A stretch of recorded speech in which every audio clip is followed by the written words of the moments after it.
இவன் சிக்குவான்னு எனக்கு தெரியும். ஆனா, இவ்ளோ சீக்கிரம் சிக்குவான் அப்படின்னு நம்ம சத்தியமா நெனச்சு கூட பார்க்கல. சமீபத்தில தான் சவுக்கு மீடியாவுடைய ஆஃபீஸுக்கு வந்து பூஜையெல்லாம் போட்டாய்ங்க. புது ஆஃபீஸ் வந்து நாங்க தொடங்க போறோம் அப்படின்னு போஸ்டர்லாம் ஒட்டி வேற லெவல்ல அலப்பறைய கூட்டுனாய்ங்க. அதில வந்து சென்டர்ல விஜய் அவர்கள் வந்து இப்படி கை வச்சுட்டு இருக்கிற மாரி ஃபோட்டோவ போட்டு, ஸ்டாலினு, எடப்பாடி அப்படின்னு எல்லா முதலமைச்சர்களோட ஃபோட்டோவ போட்டு ஓவரா பில்டப் குடுத்தாய்ங்க. அதில காஞ்சு போன பீடி மாரி ஒருத்தன் இருப்பான். சவுக்கோட அல்லக்கை. பேர் வந்து நித்தீஷ்ன்னு. அவன் வந்து சீமானவர்களை எந்த அளவுக்கு தரைக்குறைவா பேச முடியுமோ அந்த வீடியோவில் பேசியிருந்தான். அது சமூக ஊடகங்களில் காட்டுத்தீயா பரவுச்சு.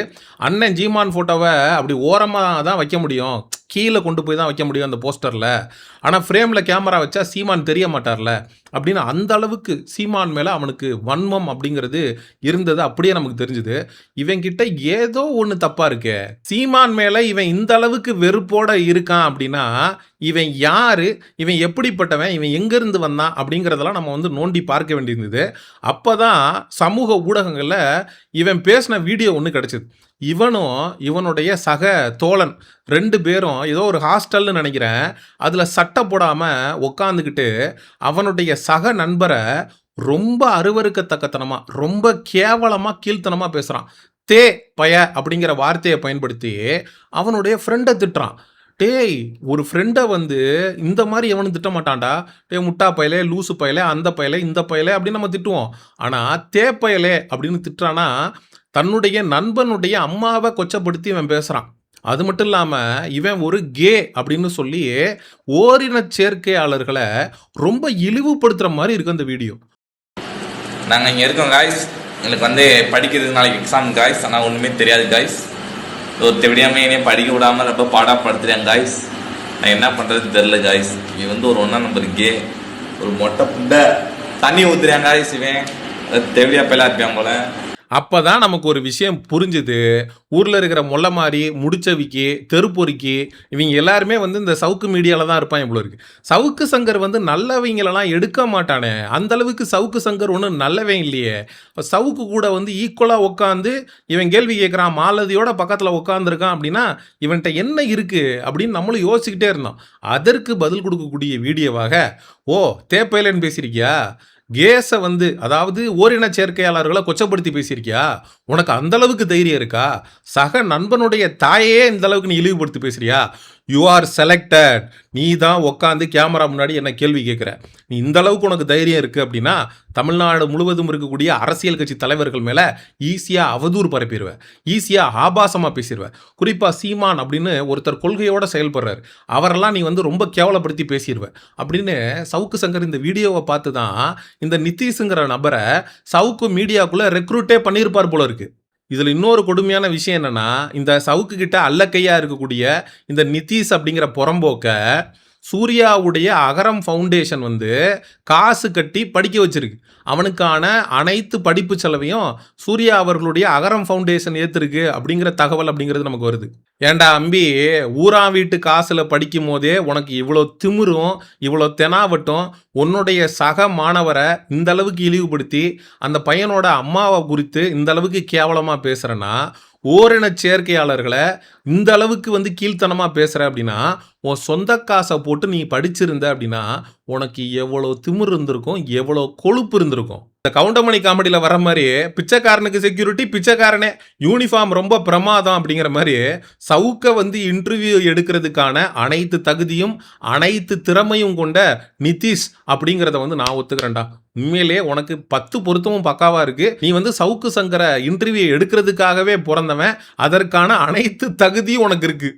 இவன் தான் கூட படிக்கக்கூடிய சக மாணவனைய இந்த அளவுக்கு கேவலமாக பேசுகிறான், அந்த மாணவனுடைய அம்மாவை வந்து இந்த அளவுக்கு இழிவாக பேசுகிறான் அப்படின்னா தான் கூட உட்காந்து அந்த சவுக்கு மீடியாவில் வேலை பார்க்கக்கூடிய, கேள்விகள் கேட்கக்கூடிய மாலதியை பற்றி இவன் வந்து பின்னாடி எந்த அளவுக்கு கேவலமாக பேசியிருப்பான். இதே சவுக்கு சங்கர் குறித்து இவன் எந்த அளவுக்கு கேவலமாக பேசியிருப்பான். சவுக்குக்கு முன்னாடி, சார் உங்களை போல வருமா சார், தமிழ்நாட்டுடைய உண்மையான எதிர்க்கட்சியே நீங்கள் தான் சார், நீங்கள் இல்லைன்னா இந்த நாடு என்ன சார் ஆகுறது அப்படின்னு சவுக்கு சங்கர்கிட்ட பேசியிருப்பான். பின்னாடி போய் யாரா அவன் பிச்சைக்கார பயலாக இருக்கான், ஒரு டீக்கு கூட கணக்கு பார்க்குறான், இவெல்லாம் ஒரு ஆளாடா அப்படின்னு சவுக்கு சங்கரை பற்றி எந்த அளவுக்கு கேவலமாக பேசியிருப்பான். இதே மாதிரி தான் சவுக்கு மீடியாவில் வந்து ரியோன்னு ஒருத்தன் வேலை பார்த்துக்கிட்டு இருந்தான். அவனை வந்து ஸ்பை பண்ணி அவன் என்ன பண்ணிக்கிட்டு இருக்கான் சவுக்கு மீடியாக்குள்ளே அப்படின்னு சொல்லிட்டு ஒரு வீடியோ ஒன்று லீக் ஆச்சு.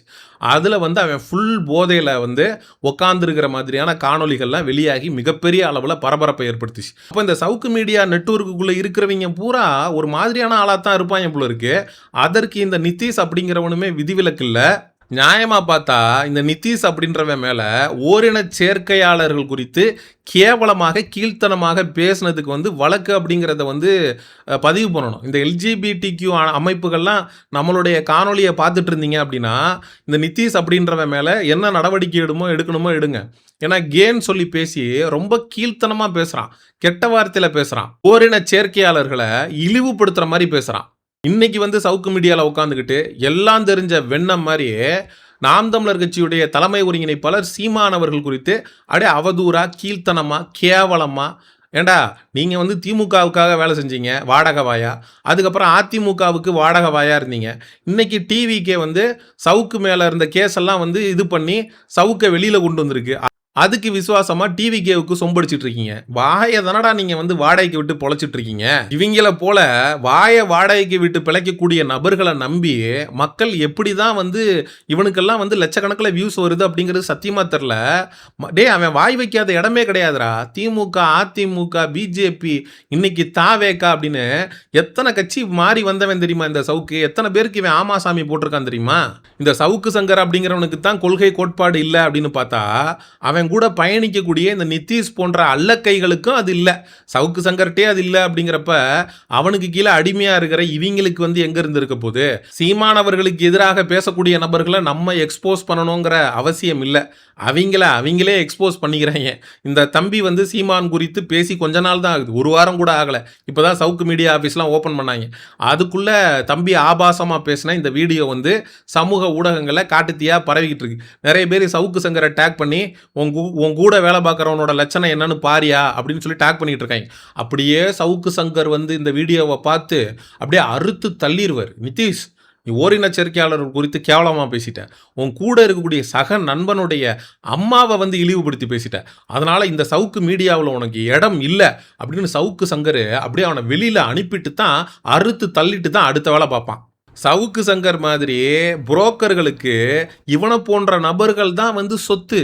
இவனை மாதிரியான ஆட்களை தான் அவங்க வந்து கூட வச்சுக்குவாங்க. ஏன்னா இவனை மாதிரியான ஆட்கள் வந்து எதுக்கும் தயாராக இருப்பாங்க. இந்த தம்பி ஏற்கனவே போய் கழிதுன்னுட்டு வந்தவன் தான். அதனால் வந்து இவன் வீடியோவில் எந்த அளவுக்கு கேவலமாக தரம் தாழ்த்தி பேசுகிறானோ அதுதான் இவனுடைய உண்மையான கேரக்டரு. ஒரு பானை சோத்துக்கு ஒரு சோறு பதம் அப்படிங்கிற மாதிரி இவன் ஒருத்தனை வச்சு சவுக்கு மீடியாவில் வேலை பார்க்குறவங்க எல்லாம் என்ன மாதிரி கேவலமான மனநல கொண்டவங்க அப்படிங்கிறத நம்மளால் புரிஞ்சுக்க முடியுது. மக்களாகிய நீங்கள் இந்த சவுக்கு கிட்ட வேலை பார்க்குற இந்த அல்லக்கை நிதிஷ் அவன் வந்து வெளியிட்டிருக்கக்கூடிய வீடியோவில் சக நண்பனை கேவலமாக கொச்சப்படுத்தி பேசினது மட்டும் இல்லாமல் அந்த நண்பனுடைய அம்மாவையும் ரொம்ப கேவலமாக பேசி ஓரின சேர்க்கையாளர்களை இழிவாக பேசினதை பற்றி மக்களாகிய நீங்கள் என்ன நினைக்கிறீங்க அப்படிங்கிற உங்களுடைய கருத்துக்களை மறக்காமல் கமெண்ட் செக்ஷனில் சொல்லுங்கள். சமூக நிகழ்வு, அரசியல் சார்ந்த பதிவுகளுக்கு சயோனிசம் சேனலை சப்ஸ்கிரைப் பண்ணுங்கள். அடுத்த ஒரு காணொலி பதிவில் சந்திப்போம். நன்றி, வணக்கம்.